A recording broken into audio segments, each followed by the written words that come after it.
తర్వాత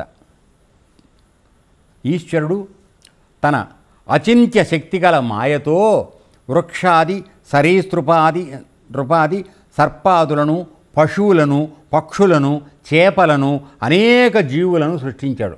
ఇది ఇంతకుముందు మీకు చాలాసార్లు చెప్పడం జరిగింది. పరమాత్మ యొక్క విసర్గ అని మనం ఆయన యొక్క విశ్వ చైతన్యాన్ని జడంగా ఉన్నటువంటి విశ్వయోనిలోకి జనిపించినప్పుడు అప్పుడు ఆ బీజావస్థలో ఉన్నటువంటి జీవులన్నీ కూడా రూపాన్ని తీసుకుంటాయి ప్రకృతి యొక్క సహాయంతో. ఆ విధంగా అవన్నీ వస్తుంటాయి. అదే ఆ విధంగా జరిగిందని. దీనికి మామూలుగా చెప్పుకునే విధానం ఏం చెప్తారంటే బ్రహ్మగారిని సృష్టి చేయమని చెప్పాడని, ఆయన ప్రజాపతులు అనేటువంటి ఆయన కొడుకులుగా మానసపుత్రుల్ని వాళ్ళని పుట్టించి వాళ్ళని సృష్టి చేయమన్నాడు. వాళ్ళందరి ద్వారా వీళ్ళందరూ సృష్టింపబడ్డారు మొట్టమొదట. ఆ విధంగా సకల ప్రాణులు, ఇప్పుడు మనం చూసే అన్ని ప్రాణులు కూడా వాళ్ళ ద్వారా సృష్టించినవి. ఆ విధంగా వీళ్ళందరికీ ఆధారంగా ఎవరున్నారు? పరమాత్మ ఉన్నాడు. కాబట్టి పరమాత్మ ఈ అనేక జీవులన్నింటినీ సృష్టించాడు.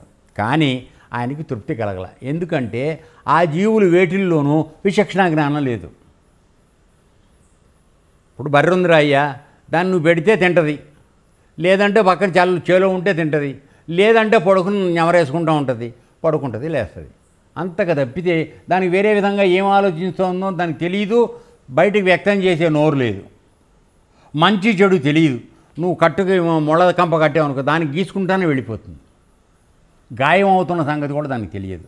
అంటే దానిలో బుద్ధి అనేది అంత చాలా చిన్న స్థితిలో ఉంటుంది. అందువల్ల దానికి తెలియదు. కానీ నువ్వు ఎంత దూరం జరిగి నడుస్తావు, నీకేమైనా తగులుతుంది అంటే విచక్షణ జ్ఞానం నీలో ఉన్నది. కాబట్టి ఇప్పుడు ఇన్ని జన్మలు రాసుల్ని 83,99,999 ప్రాణుల్ని జీవుల్ని సృష్టి చేసినా పరమాత్మకి తృప్తి కలగల. ఎందుకంటే నాకెప్పుడు నాతో సమానంగా ఉన్నవాడిని చూస్తే నాకు ఆనందం, అంతే కదా. కాబట్టి నా అంశతో నా లక్షణాలు అన్నీ ఉన్నవాడు ఒకడు కావాలనుకుని మనిషి శరీరాన్ని సృష్టి చేశాడు. ఇది వస్తుంది చూడండి. దానికి అన్ని జీవాలను సృష్టిస్తే తృప్తి కలగలేదు. చివరకు స్వామి అంటే భగవంతుడు మనుష్యుని శరీరంతో బుద్ధి గలవాడిగా బ్రహ్మ సాక్షాత్కార యోగ్యునిగా సృజించి మహదానందం చెందాడు. అమ్మయ్య, ఈ మనుష్య అనేవాడిని సృష్టించాను, వీడికి నన్ను తెలుసుకునే శక్తి వీడికి ఇచ్చాను నేను. మిగతా ఎవరికి లేదు ఆ విచక్షణ జ్ఞానం, వివేకం లేదు వాళ్ళ దగ్గర, వాటికి తెలియదు. ఆ జీవులకి అవి వచ్చినాయి, బతికిని, చచ్చిపోయిన అంతే. కానీ మనిషి జన్మ ఇచ్చాడు, నా స్వరూపం ఇచ్చాను వాడికి, నా యొక్క తెలివితేటలు ఇచ్చాను, నాకున్న సర్వశక్తులు వాడికి ఇచ్చాను. కాబట్టి వాడు నన్ను తెలుసుకుని నాలో చేరేటువంటి శక్తి వాడికి ఇచ్చానని ఆయన చాలా ఆనందపడ్డట. అయితే దురదృష్టవశాత్తు ఇప్పుడున్న వర్తమాన పరిస్థితులు మనం ఆలోచిస్తే భగవంతుడు బహుశా ఈ మానవ జన్మను సృష్టించడం ద్వారా పొందినటువంటి పశ్చాత్తాపం ఇంకా ఈ 83,99,000 జీవులను సృష్టించడంలో పడి ఉండడని నా అభిప్రాయం. ఎందుకంటే ఎవడూ కూడా ఊహించనంత దుర్మార్గానికి మానవ జన్మకు వచ్చిన వాళ్ళే చేస్తున్నారు. ఏమంటే నేను ఇంత ఖచ్చితంగా మాట్లాడాను, మరి కోపం తెచ్చుకోకండి నా మీద. జరుగుతోందో జరగట్లేదు మీరు నిజంగా చెప్పండి. అన్ని రకాల దుర్మార్గాలు ఇక్కడ మానవ జాతి వల్లనే జరుగుతున్నాయి. అయితే ఆయనేమో వీడంతా పుట్టాడు, నన్ను తెలుసుకుంటాడు, నా దగ్గరకు వచ్చేస్తాడని ఆశపడ్డాడు. అది ఆ విధంగా మాదానం చెందాడు. అయితే ఈ మనుష్య శరీరం అనిత్యం, ఇది ఎల్లకాలం ఉండేది కదా. ఆయన నిత్యుడు, సృష్టి చేసిన పరమాత్మ నిత్యుడు, కానీ ఈ శరీరం అనిత్యం. తర్వాత మృత్యువు దీన్ని వెంటాడుతూ ఉంటుంది. కానీ దురదృష్టం మనం ఎవ్వరూ కూడా మన వెనకాల మృత్యు వస్తుందనే విషయం జ్ఞాపకం ఉండదు మనకి. మనం ఎంత ధైర్యంగా నిద్రపోతామంటే తెల్లారు లేస్తే ఏం చేసుకోవాలి వాళ్ళు రాత్రికే ఆలోచన చేస్తాం. కానీ నిజం మాట్లాడితే తెల్లారు నువ్వు మంచం దిగుతావో లేదో తెలియదు. అవునా కాదా? నిద్రలో పోయేవాళ్ళు ఎంతమంది ఉన్నారు? అది ఓకే. కానీ ఈ శరీరం వలన పరమేశ్వర ప్రాప్తి లభిస్తుంది. ఎవడికి? ఆ పరమాత్మ సృష్టి చేసినప్పుడు శరీరంతో వివేకము వైరాగ్యం పొందిన వాడికి మాత్రమే పరమేశ్వర ప్రాప్తి లభిస్తుంది.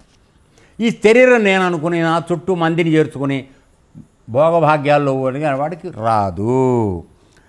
అనేక జన్మల అనంతరం అంటే 84 లక్షల జన్మల అనంతరం ఈ దుర్లభ శరీరం పొంది బుద్ధిమంతుడు మృత్యువు కంటే ముందు మోక్షం సాధిస్తాడు.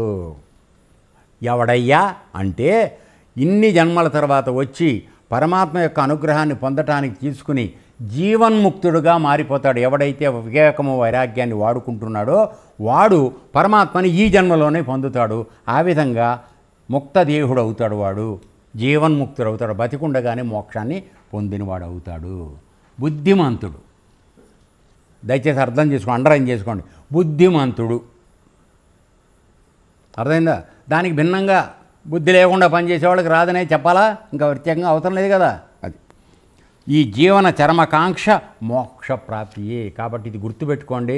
మన అందరం ఈ మానవ జన్మకు వచ్చినటువంటి మన యొక్క ప్రాథమిక అత్యంత ఉత్కృష్టమైనటువంటి ఆశయం ఏమిటంటే నువ్వు మోక్షాన్ని పొందటము, పరమాత్మలో కలిసిపోవటమే నీ యొక్క ప్రాథమిక కర్తవ్యం అయి ఉన్నది. అది కాకుండా మిగతావి నువ్వు ఎన్ని చేసినా కూడా ఈ వచ్చిన మానవ జన్మను నువ్వు దుర్వినియోగం చేసుకున్నట్లే. అది పాయింట్. విషయభోగాలు ప్రతి జన్మలోనూ అనుభవిస్తూనే ఉన్నాం. విషయభోగాలంటే 3: 1 ఆహారము, నిద్ర, మైథునం. అర్థమైందా? టైంకి తినడం, నిద్రపోవటం, తర్వాత పిల్లల్ని పుట్టించడం. ఈ 3 పనులు అన్ని జంతువులు చేస్తూనే ఉన్నాయి. నువ్వు పెద్ద గొప్పగా మానవుడని చెప్పుకోక్కర్లా, ఆ పనులే నువ్వు చేస్తున్నావు. అంతకన్నా దుర్మార్గంగా చేస్తున్నాయి. కుక్కతోనే రమిస్తోంది, నువ్వు మనుషులు జంతువులతో కూడా రమిస్తున్నారు. కేవలం విషయ భోగాల కొరకు మనుష్య జన్మ ఎత్తవలసిన అవసరం లేదు. నువ్వు ఆ మామూలుగా కుక్కగానో పందిగానో ఉంటే సరిపోతుంది. ఈ 3 కోసం అయితే, ఆహారమో నిద్ర మైథునం, ఈ 3కి అయితే మానవ జన్మ ఎందుకు రాయ్యా నీకు? ఇంతంత పెద్ద షర్ట్లు ప్యాంట్లు ఇవన్నీ ఎందుకు? అనవసరం కదా. దానికై విలువైన మనుష్య జన్మను వ్యయించవలసిన అవసరం లేదు. అంటే ఇక ఇంత ఉత్కృష్టమైనటువంటి మానవ జన్మని ఆ 3 కోసం ఖర్చు పెట్టుకోవడానికి ఇంత దుర్లభమైన మానవ జన్మని నీకు ఇవ్వడం అనవసరం అంటున్నాడు.